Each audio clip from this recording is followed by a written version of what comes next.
Samantala, hindi pa rin talaga maubos-ubos sa mga kontrabando sa Bilibid.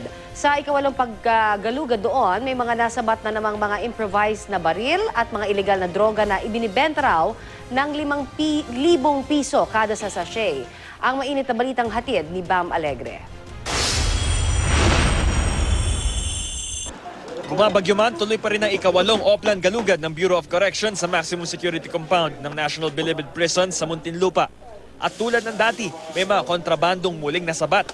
Kung noong dalawang nakaraang operasyon wala nang narecover na baril, may nakumpiska naman ngayong improvised handguns sa Building 8 ng Quadrant 3. Wala man daw itong rifling, pwede pa rin itong magamit sa malapitan tulad ng sumpak. May frame din ng isa pang ginagawang improvised na baril at mga matatalim na bagay.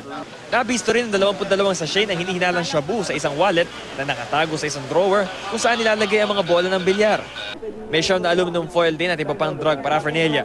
Sa Building 8 pa rin, nabuking din ang sandamakmak na mga hinihinalang sex enhancer pills. Sa isang eco bag naman, meron ding daan-daang sex enhancer capsules. May mga appliances din na nakuha tulad ng electric fan at mga DVD player. Sa Building 5C naman ng Quadrant 4, 17 sachet ng hinihinalang shabu ang na-recover kasama ng 2 cellphone.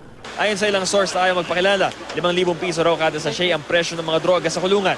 Aminado ang Bucor na di pa nila kontrolado ang galaw ng pera sa loob ng Bilibid dahil kulang daw sila sa mga prison guard. Pero patuloy raw nilang gagalugarin ang kulungan para makumpiska ang lahat ng mga kontrabando. Meron talaga silang mga natataguan ng kontrabando na nalalaman na lang namin after ng operation. So binabalikan namin yon.